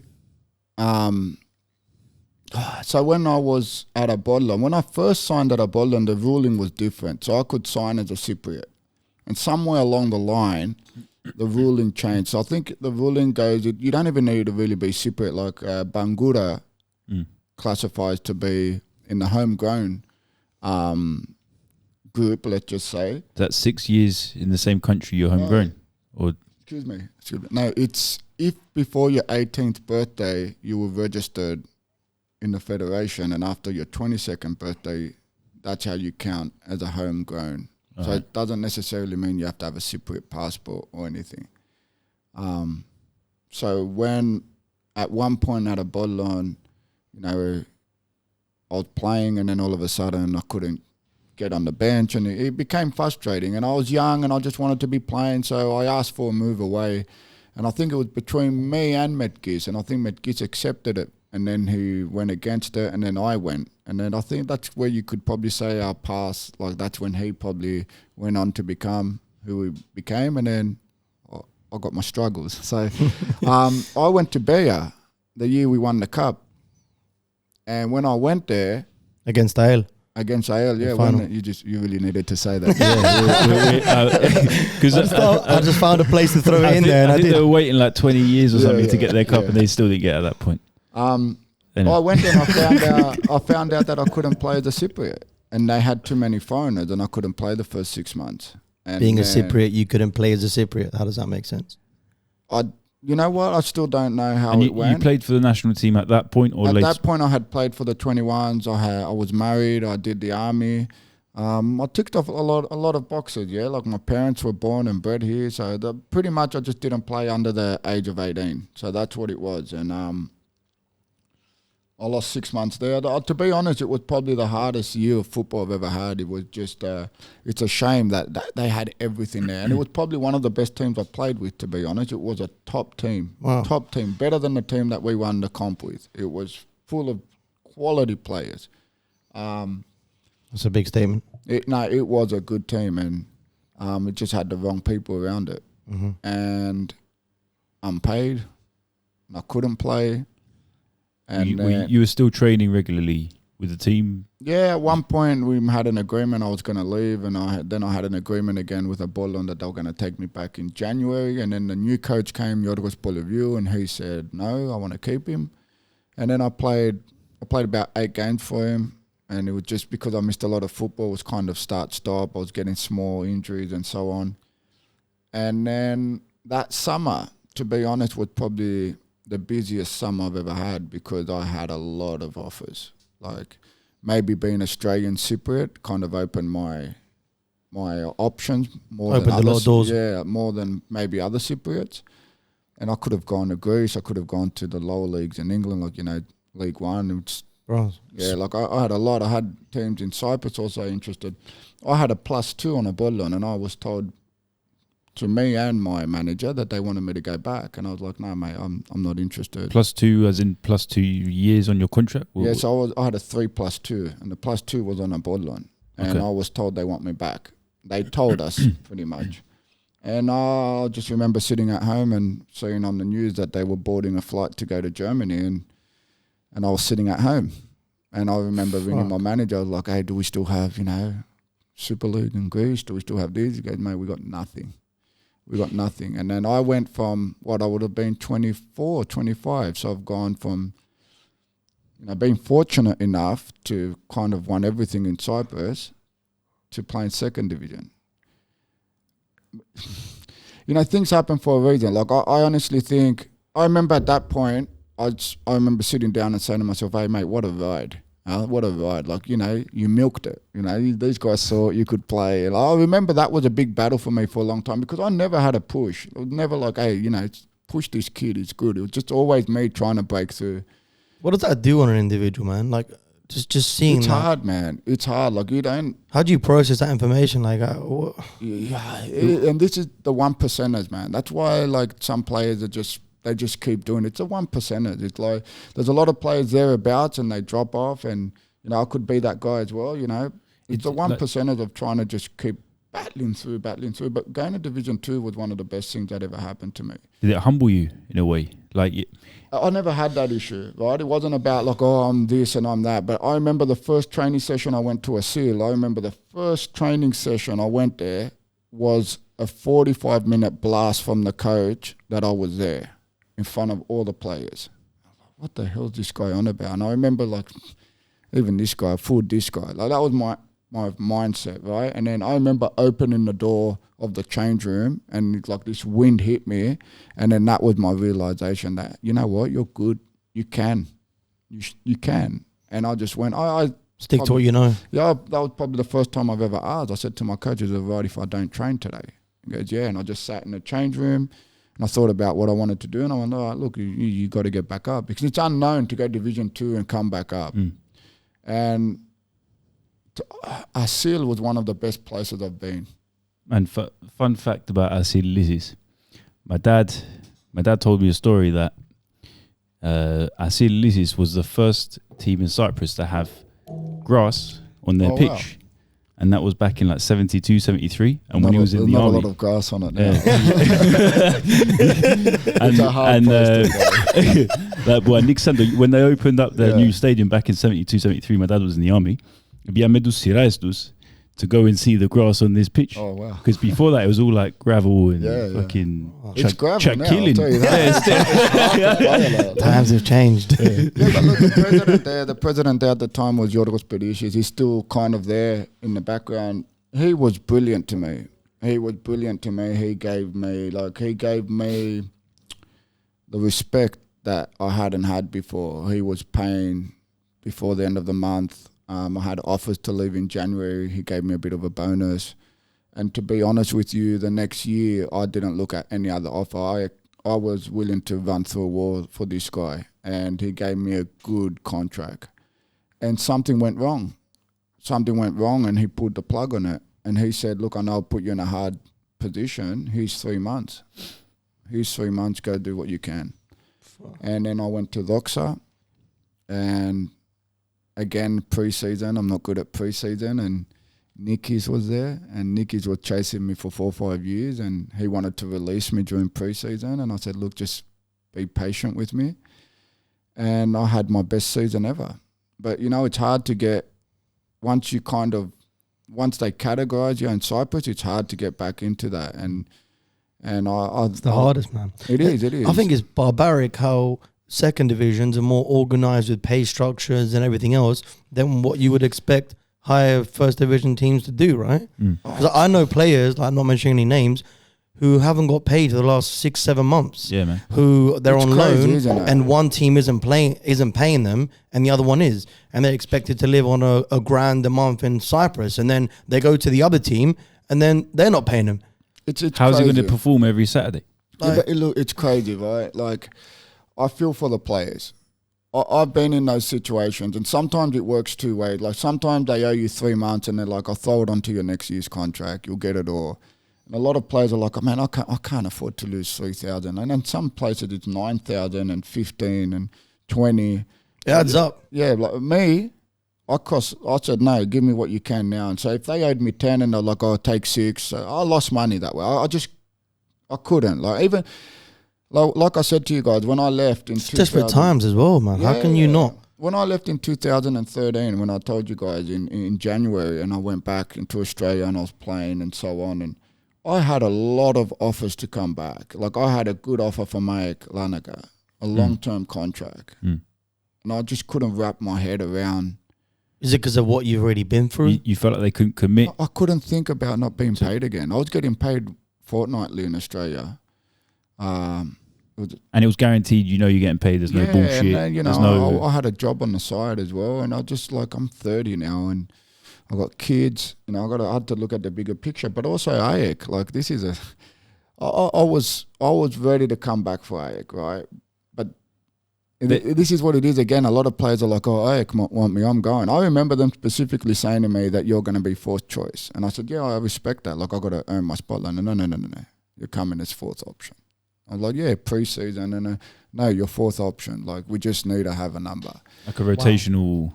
Nothing, mate. They didn't. But you're not there for that. And I said, no, thank you. I said, no, thank you. And that could have got me straight into the national team and so on, and back into because they had 2 stoppers that were injury prone. They were old, injury prone at that time. 2 Spanish guys. I think it was still the Dutch lad, if I'm not mistaken. That right at the end of their career, I think he actually retired halfway through the year because of injuries. Bro, they're just fucking over kids, man. That's what I'm hearing. Like, they're not giving opportunities. Imagine you having gone through that, and it's making you make a decision based on your past experiences, which could make or break your career.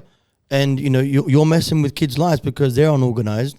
They're not putting things that they're supposed to be put forward. And then you're the one that's taking all the grief. And as a fan's perspective, we don't know none of this shit. We think you're an arsehole for leaving. Yeah, like, and not coming back. Yeah. It's I mean, you don't know the backstory. Yeah, exactly. Like, He went to Apoel. Well, he went for money. Well, it's not about money. Like, there are players that play just for money. And, like, at the end of the day, when I sit here, I wish I played just for money. Like, when I think about that on what you gave the game.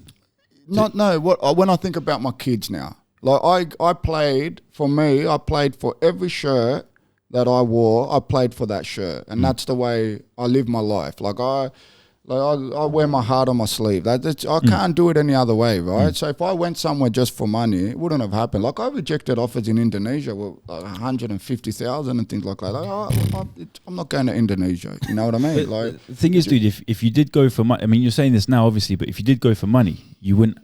Do you think you would have played with your heart on your sleeve? Facts. It's hard to say, you know. It's I mean, Daxi, you're going to sort your kids out. Dax, yeah. Are you going to play with that same passion that I didn't have where that you feel the badge on your? It's different, man. Chest. You grow older, you think differently. Yeah, now, when man. you get older and you see the bills that you got and what's happening, like How life gets. Yeah. You know, playing First Division in Cyprus up to 10 years, I was unpaid majority of that time. That's so hard to Yeah, get my head around, man. You see, like, because I wasn't Cypriot. Right, like, hang on, let me say that again. Like, if you cut I got the Greek emblem there. My psyche is Greek, man. There's no denying that. But what I'm trying to say is I didn't grow up with, Empledonu or Malagas, Empledonu. I was professional football, man. Like, I remember I got my first good contract. I was like, I built a house. Like, I renovated my house. I was like, all right, I can do this, do that. I went unpaid. I nearly lost my house. I nearly lost my house. Like these are the little things that people don't understand. Like it's just You're going through that, and then you're expected to play. Oh, this guy and perform. He's got the best job in the world. He works 2 hours a day. That's bullshit, man. We're working 24/7. Yeah. 24/7. And now it's even harder with, like we mentioned earlier, social media and all these things. Like And do you think there's still the corruption in Cypriot football? Maybe not that level. I mean, things have changed now. VARs and 10 years later, but in general, like corruption exists. Don't get me wrong, it exists in all leagues. It is. In some way or another. Juventus, AC Milan, like Bayern Cantonazio, Munich, yeah, but in we look at Cyprus, it's but then- visible because it's a small community. We hear things, we see things. Yeah. But like you just said, it happens everywhere. But I think because Cyprus is smaller and word goes around, you hear it more, and then you're thinking, are we wasting our time here? Yeah. Look, this is a very we've given personal. thousands to our teams for the tickets, and you go there, genduristes, and you're like, It's a personal topic. This one, it really upsets me, this topic. I'll tell you why. Because I nearly signed for a team in 2009 or 10. I don't remember. It doesn't matter when it was, right?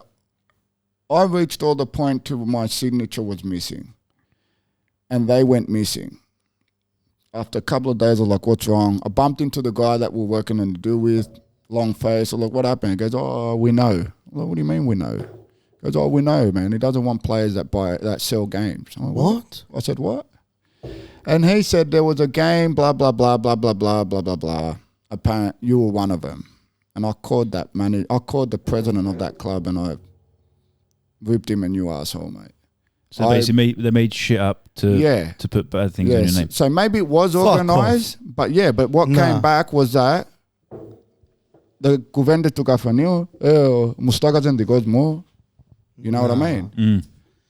And this is the topic that I have. Like, this And is the it's Chinese problem that I whispers, have. isn't it? Oh, look at this player. He played there in Bully Menos. Oh, look, he made a mistake in Bully Menos. And this is hard in Cyprus. And it's unfair for a lot of young players, man. Like, and some games that are organised, when you're 20 years old and you want to make it, and your coach taps you on the shoulder and says, hey, today we're losing, what do you do?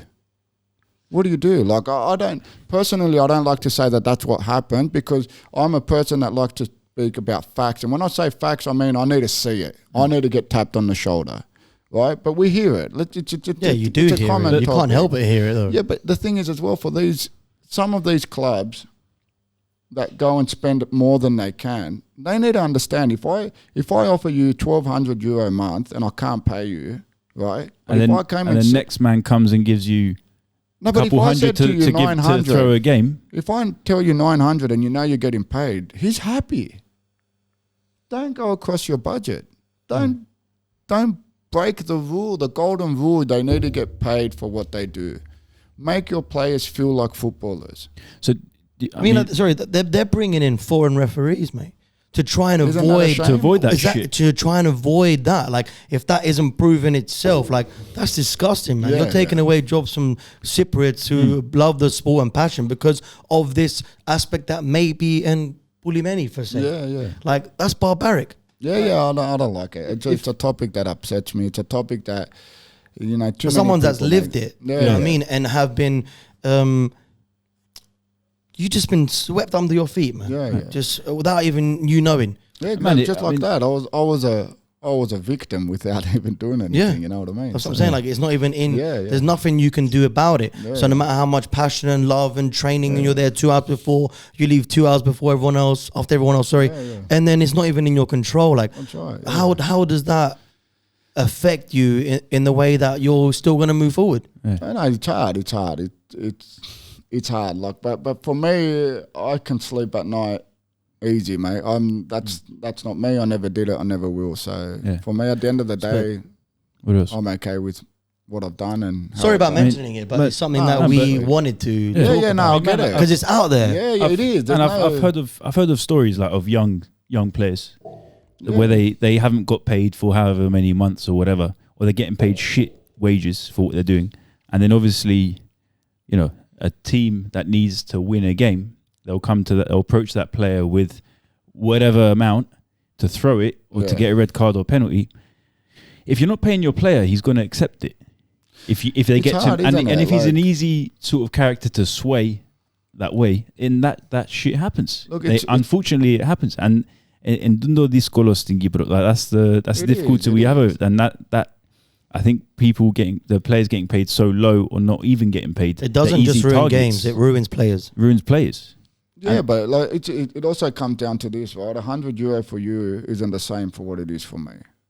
So, like, I don't know what everyone's background is or what their problems are or what their troubles are or if someone's sick at home or if they're supporting family in another country. Like, you know, if someone goes unpaid 5 months and is told to give away a penalty. But again, so these are Govenda to Gafanio. I think that it doesn't happen as much as we think it does. This is just my thought process. But sometimes when mistakes are made, we're quick to judge and go straight to it. I was cutting one of my mates, George Lowe, shout out, top geezer. And like we were talking with George today, like I was cutting his hair and he's like, it's easy to say it after the game. Yeah. You know what I mean? Oh, this guy was bullying men on the goalkeeper. But if you see the game, he went for the ball, he dived, he got a touch on it. Mistakes fucking happen, man. It's a game. They do, man. But we're quick to judge that because that's how we're fucked up we are, thinking, oh, this is bullshit and that's done like that. We grew up with that football mentality. Because it does happen. But you see that, like, I got a son now playing, and if there's how old your boy? He's 2015. Thank you. Like, I'm trying really hard not to get him into that, like, example, like, like, shut up. Shut up, I don't want to hear Work on yourself. Did you give 100% at training? Like you said, you look in the mirror. If you gave your best, then that's what you can do. You're going to have 100 coaches in your time. Yeah, exactly. Work on yourself, bro. So what are you going to do if this coach leaves and the next one comes and what are you going to say? Oh, this coach. So you're going to be 20. Oh, this coach. Too late. So we do have a mentality problem in Cyprus. We do. And I think being a coach now, it's really hard. When it comes to trying to bring Cypriots in, we try to look at, which I'll tell you what I look at in a Cypriot, right? I don't want him to be that guy that walks into the change room with his shoulders down. Oh, man, I haven't been paid the year before, the year after that. Like, it's the same shit. I need to get away from that. I can't have that in my change room. But it's not their fault either, is it? Like, there's some clubs that we didn't even have clothes to training. Like, we couldn't shower. There were no boards, there were no cones. You know, we played on some fields this year, Andrea. I remember, like, mate, honestly, if I had a shibetto and a dog, I thought I would have been looking for a lago. Like, it's crazy, man. Yeah, we're gonna clip that bit. That's a title, isn't it? Man like Perry with a shibetto. But yeah. So like now that you've said about it's my boy's got a shooting range. Shout out Chris.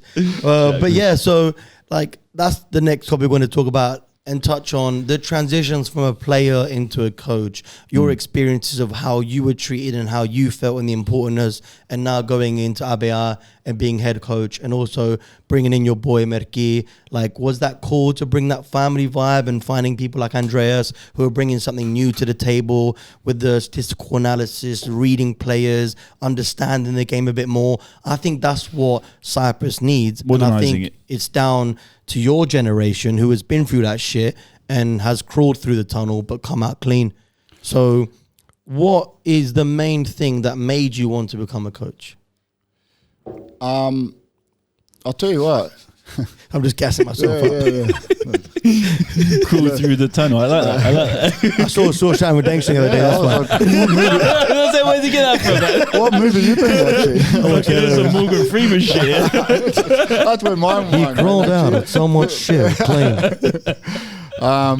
What a movie, by the way. So look, I think, as I said to you guys, football is my life, right? Like, I'm born in the field, I'm going to die in the field. Like, I feel like I genuinely believe that.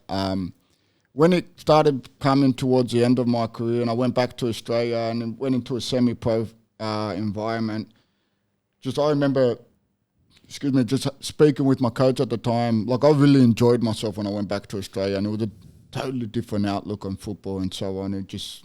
different lifestyle, right? Different. Everything was different. I love Cyprus. I can't replace Cyprus and Limassol for nothing. Like, respect. This is it for me. Like, and it was like, coach, we need to work on this, we need to work on that. And his response was, why do you think I brought you here? Like, okay, so what do you want from me? I said, I just need you to talk more, instruct more. And then I absolutely loved that role. And then, every year, I'll be completely honest with you, every year I was like, I don't think I'm going to play again. And it was like, play another year. And then when I decided to quit, or stop, I got a phone call from a coach, had no idea who he was. He knew a friend of mine. He goes, come help me out, this and that. I went there, and before we even started training, he called me and goes, look, I left. And then the committee called me, and he's like, oh, let's meet up. Like, probably snaked you in there, innit? Yeah. Well, he was there. He's the next man. Well, that's what kind of happened. I was like, oh, look, he left. I was like, yeah, no worries, I'm just going to stop playing. They're like, no, we want you to keep playing. I'm like, yeah, I don't think, well, we want you to be the player coach. And I was like, oh, I don't know. It's like when you're a kid and you're like, Bertogolaji. Yeah, well, you're player and goalkeeper. Yeah. That's where you're player and coach. It was hard, man. I'm telling you, it was hard. That's it was difficult. just like that. Yeah, and then I kind of went, look, I need to talk to the coach.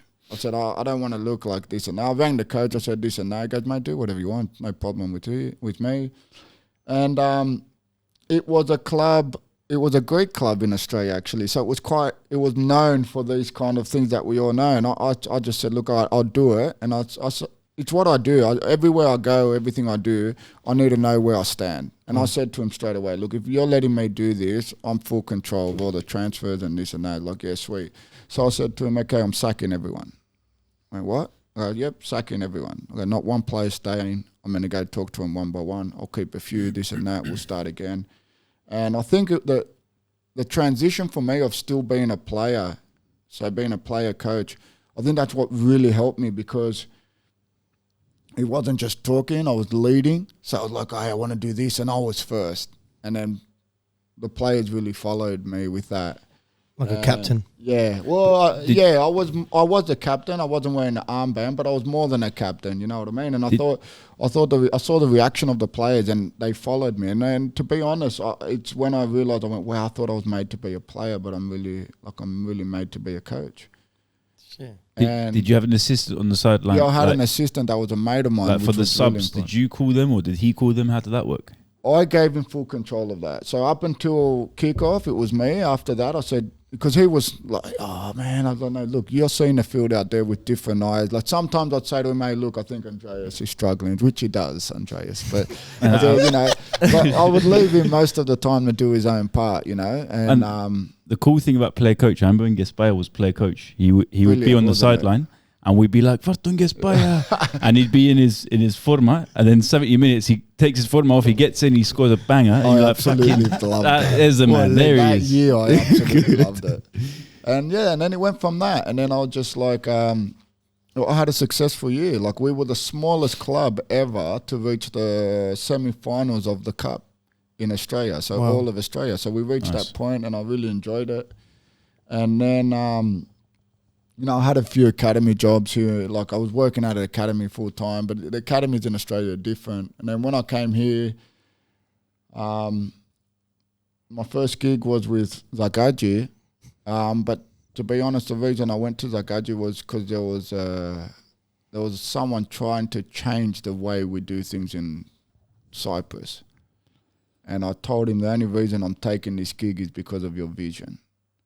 And it was a hard gig. I went to the first game with 10 players. What? Yeah, we had no players. We had nothing. And it was a hard gig, but I absolutely loved it again. It was full responsibility. Division 2, yeah. Like, came out of nowhere from having a Division 2 club. And then that was quick. Like, the president didn't believe in the vision. And then I was just sitting there with Jay, who's the current president now of Akrotiri, and I sat down with him and we spoke about the vision again. And I said, look, unfortunately, if you want to do this, you got to start from low, and that's how we ended up getting Akrotiri. APEA. And you asked me about the transition. I think my experiences as a player, I really, really try to put it all into what the players need. So I'm straight. Like, anything I have to say, I say it to the players. I don't hide anything. You quite ruthless with it? I am, yeah. Yeah, I am. I think... You think that's what needs to be done? I think that's a respect I get from the players. Like, it's just like, you know what, this is too much, you're out. And I honestly, yeah, I do that sometimes. Like, you know, I think me and you don't work together. Like, if you want to go for a beer with you, no problem. But once we cross this line, once we cross this line, me and you aren't on the same page. So But also, like, I also find myself that when I was a player, I needed people to push me. And I think that's where the idea of Metgis came. Because we're talking about someone that's... He's done everything. He's seen everything. Like, the only things we see on TV, he was in the TV. He was doing that. So for me, I always felt like I needed someone to push me as a player. So bringing Metgis in was like that added pressure I needed to do better and to do more, because I want to keep building on my career. I want to do better. I want to someone who has experienced it as a higher level as well. And the thing with Metgis, when I sat down and spoke to him, he said, I don't want to be a coach. He said, if I'm going to do this, I'm going to come for you. And he said, like, at max, I want to be an assistant. And I said, come, have a look at what we're doing. Things are done different there. I'm pretty sure you're going to like it. It's going to be an eye-opener for you, because you've been at the top. You know, you're going to see the very bottom now. Congratulations on your Division 3. Thank you very much. Thank you very much. And Metgis kind of came in, and, you know, like, I had to step up, you know, like, I wanted to make sure training was better, things were more organised. And even though we are very organised there, that's the reason of bringing a Metgis in. Like, I don't want us ever to be satisfied with what we're doing. I want to keep pushing. I want to keep doing more. And, like, I think it's been good. It's been good. We got a good understanding, and, you know, what's important, he came midway through the year, and I'm very vocal, and so would Metgis on the field. And I said to him straight out, I said, I'm not bringing an assistant to collect cones. Like, I can do that. My players can do that. If you're coming, I want you, you know, you're involved. You're going to be present, man. Yeah, this is what we're doing. You've got to put your heart into it. Yeah. Like, and also you set the level, you set the target at a high level. Yeah, we have, I think. And I think that's a lot of times we sit there and talk and we say, you know what, look, our standards are pretty high. Maybe we should look at this at a different, you know, different angle. But you're doing something different, man. You're bringing younger generations. You're bringing people from different countries that wouldn't necessarily play in the Cyprus leagues. Giving them a chance. You've got your experiences, bringing like a legend like Merki, being your right-hand man, say, as well. I think your potential is huge. And I'm very looking forward to seeing what you get up to in the next couple of years. I'll tell you what, I'm glad we brought up the topic of Akrotiri, because I think the most upsetting thing I hear about Akrotiri, like, I hear people saying, for cultures. 90 cents. What? 90 cents what for does that socks. even mean, man? Yeah, like, we're rich. You could, like, this is it, right? But why do they say that? Because we're doing, you know, I'll tell you what's upsetting. Because you're organised? Like, what? That's it, right? You're organised, People are calling us Is it jealousy? rich. I don't care what it is.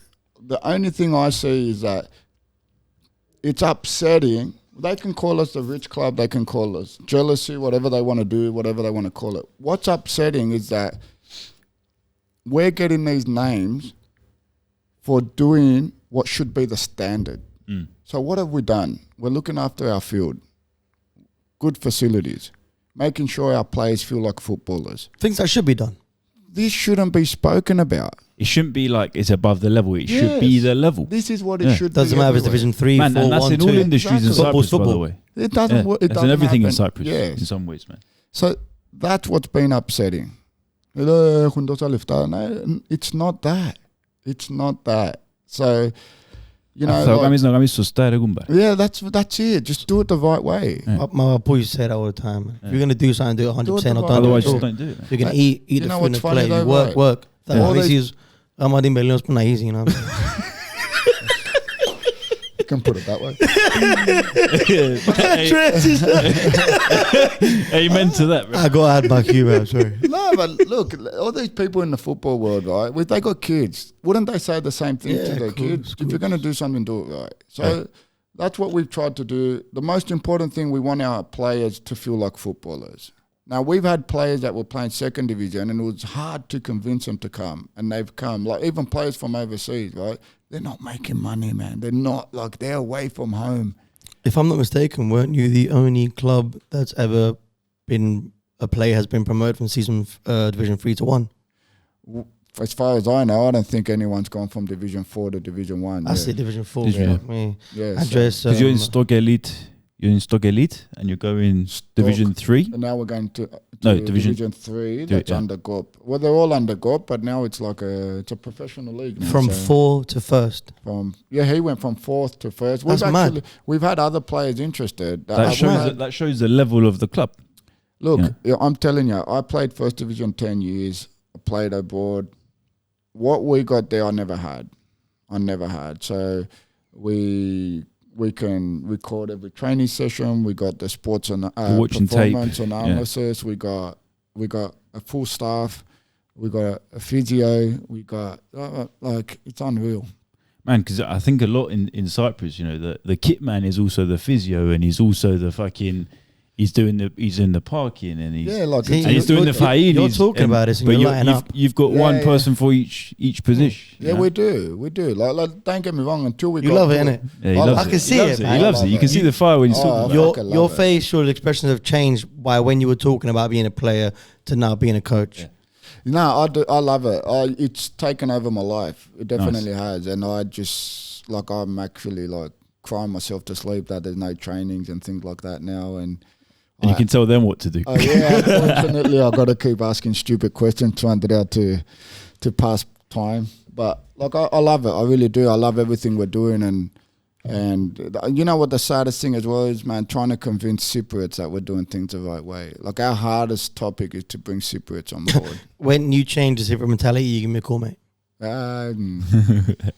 Yeah, it's hard. It's a hard one. But again, it goes back to... keep doing what you're doing. Slowly but surely, man. And your name's out there, mate. Yeah, look, but the thing is, it comes back to what we're saying. I feel for the players that are in these situations that we said earlier, because it's hard. Like I say to them, I'm asking for a big leap of faith here. I understand what you've had in front of you for a long time, but you need to trust it. And it's a big leap, man. It's a big leap. So...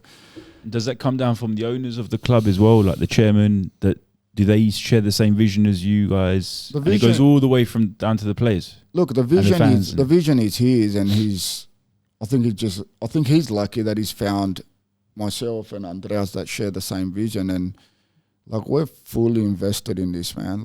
Fully invested. You need to be. Yeah, we Division 4, and we were spending 8 hours a day at the training pitch, watching yesterday's sessions and setting up the next session and assessing every player and thinking about, Andreas was a bit down yesterday. What happened? It's non-stop. Scouting the other teams. Scouting our own team. The hardest thing about Division 4 is you can't really get information on another team, and we were good for that league, so it was kind of hard. I got to a point and said, am I really going to focus on another team? Maybe what we do good, we should just keep doing it better. Mm-hmm. And that's how it was. And to be honest, at one point we even went away from the way we wanted to play. We were hang on a sec, we're strong here. Let's just put another man up front. They can't hold us for 90 minutes. And we changed our way that way. And now I want to change it again. And learning as you go, right? Yeah, but this is the beauty about football, about being a coach is this, right? So when you're a player and you come to the off season, you switch off. Your only interest is am I going to spend 6 weeks on the beach, or am I going to go out and party? You switch off. When I come to off season as a coach, it's just kind of it's downloading. So the whole season downloads, and then all of a sudden you got so many more ideas and so many different ways you can do a training crazy session. Brainstorms. And it's non-stop. And I don't know when I speak to coaches, they don't share a lot. In Cyprus, coaches don't like to share a lot of information, which is wrong, because I think it's good to get feedback of other coaches. After every game, I always ask a coach, tell me, what do you think? You improve as a league as well. It's not just your own team. Yeah. See, but that's also Cyprus. A lot of people don't like sharing. Mate, there's jealousy, there's competitiveness. That's right, but it's a shame, because when I went back to Australia, I was working at an academy, and during the off-season, we did a tour in the UK, and I don't remember his name. It was before my time anyway. It was a Liverpool legend, and we invited him to do a session. Ian Rush? No, I wouldn't know Ian Rush. It was before Ian Rush, so I didn't know him at all. But they were just talking about he was a legend and blah, blah, blah. And he did a session, right? And the session finished, and I went to him and he turned around and he said to me, so what do you think? Is there anything I can do better? I just went, what the... This guy, you're all right. You're asking me for? You're asking me. Was I standing all right? Standing a bit too close. And I just, I said, sorry about that. Look, I was just sitting there. I was like, this is amazing, man. Like this is why, like people talk about, oh, England's not successful. It's bullshit. If it wasn't for the money in the Premier League, right, it would be full of superstars, English superstars. Unfortunately, there's money and all these guys are getting picked up. But if you look under that, it's Championship all the way to how many leagues? It's full of English players. So they're producing. Is that 20 tiers or something? Yeah, they're producing like and producing. And the best players we've had have come through England as well. It's a shame about Brexit because we can't bring them back. Yeah, the EU rules and that. Yeah, fucking Brexit. They ain't get me started on that shit. Yeah, man. Perry, big up yourself, man. Honestly, it's been an absolute pleasure just having a stand-up conversation with you, giving us that insight that we've never actually heard before. Yeah, like I said, coming from a fan's point of view, being a local hero for the team that I support as well. I thank you for what you've done for Apollon. And it's nice to have that inside information and knowing what happened to you. And thanks for sharing that as well. Thanks, man. I'm expecting big things from you. I really am. No pressure. No pressure at all. I'm expecting big things. Like your vision's different. You've come from a generation that started to change, and you've realized that change from the get-go. And changing the game in Cyprus. Changing the game, man. We're trying. Like I mean, like simple things. Like I mean, Andreas is here, and it's not the reason I'd bring it up, but I always do. It's just there's a way we do things. Like, you know, like everyone's got their role and they do things. And like even when we look for players, even for Division 4, like we really assess them. Like he hours and hours on we're gonna bring Andreas on right now as well to give us some feedback. Quick fire round. Who's the best player you work with in Cyprus? The best teammate. Oh, best teammate. Go on, say it. Quick one. I'm gonna say Bogdan. Yeah? Yeah. Bogdan was just like, you know what? Bogdan, you knew he was gonna be a good coach. Bogdan was like, you know, people scream at you and you're either upset or you're happy. Like Bogdan was that guy who screamed at you and was like, oh, like, you know, you just kept going. Like he would criticize in a good way. And I remember in many games, like when I think it made about sense. Yeah, but when there's visions of me playing, and he's one of the first visions I get. Like some mistakes I made, it was like, hey, they're Australia, hey, you make this or this. And that was it. Like, yeah, no, he's right. Just he really... Hardest striker to defend against in Cyprus. You know what? Maklas is someone I'll never forget. I'll tell you why. Because Maklas, I marked him in a game in Cyprus. In the first half, I was like, I'm marking Maklas. And I killed him. I was like, oh, this is his movement, this and that. I was like, oh, sweet, yeah. Second half, he subbed himself. He knew I worked out his moves, so he made different moves. For me, that was amazing. That was like, wow, now I know why you played where you played. So that for me was like, not that because it was hard to mark him or it was strong or anything. It was just, he made me learn how much more a player can teach himself, you know. Yeah. So I think that's something that that I keep in my head a lot. Amazing. Listen, man, would love to have you back on the show. We'd love to have you back on the show when next season finishes and you're in Division 2. We'll have another little podcast session with you, man. Thank you. Big love, man. Big love, dude. Big love. Keep doing your thing, Unbelievable.